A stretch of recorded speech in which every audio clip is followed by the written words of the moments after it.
So just as a review, there's three terms I want to make sure that you are comfortable with as I go through and explain them. Okay, the first is an intercepted arc. So when I refer to an intercepted arc, I'm talking about the portion of a circle's circumference that's contained within the interior of some reference angle. Okay, so if I look at this, arc GH, arc GH is contained in the interior of angle HFG. Okay, so that is its intercepted arc. It also happens to be contained in the interior of angle I and also angle J. So arc HG is actually intercepted arc for all three of these angles, this central angle and then these two other angles, which I'll define here in just a second. If I look at this second example, if I call this angles 1, 2, 3, and 4 for easy reference. If I'm looking at angles 1 and 3, then the intercepted arc would be DC and AB. Anytime you're dealing with an angle that's formed, whose vertex is inside of a circle, and it's formed by two chords of a circle, you're going to have two intercepted arcs. You'll treat the vertical angle pair as your angles, and you'll look at the intercepted arcs opposite those vertical angles.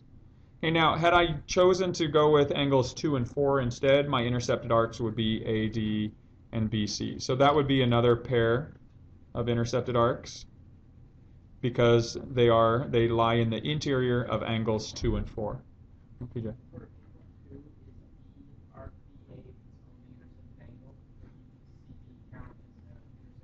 right, when you're referring to angle 2, you're also going to include automatically with it its vertical angle pair 4. So the intercepted arcs, as you extend those, if it's formed with the chords, intersecting chords here, you include both pair of the intercepted arcs. And now with central angles, which also have its vertex in the interior, that's not true. You only use the one intercepted arc. Now, if we take a look at these two angles, K and O, where the vertices lie outside the circle, when we look at their intercepted arcs, LN falls in the interior of this angle, but so does LMN. So in this particular case, you're going to have two intercepted arcs. If they're tangent segments, it's going to be the entire or both pair of arcs that form the circle. If it's two secant segments and not tangent segments, the intercepted arcs are just the portion of the circle's circumference that falls in the interior of that angle. Okay, so everything that's highlighted here are the intercepted arc and intercepted arc pairs. Okay, the next term is a central angle, which we've already talked about. And this is an angle whose vertex is the center of a circle, and the sides are radii of the circle. And what we know for a central angle is that the central angle is equal to the measure of the intercepted arc.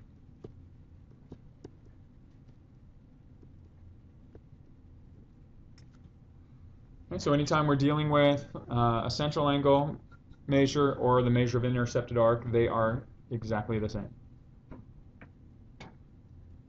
Okay, and then finally the last example, or the last term that you need to be familiar with is the inscribed angle. And an inscribed angle is an angle whose vertex lies on the circle itself and whose sides are chords of the circle. So angle I is an example of an inscribed angle, also angle J. Those are two angles whose vertices are on the circle itself and whose sides are chords of the circle. Okay, there's no other inscribed angles that you can identify in these diagrams here. Okay.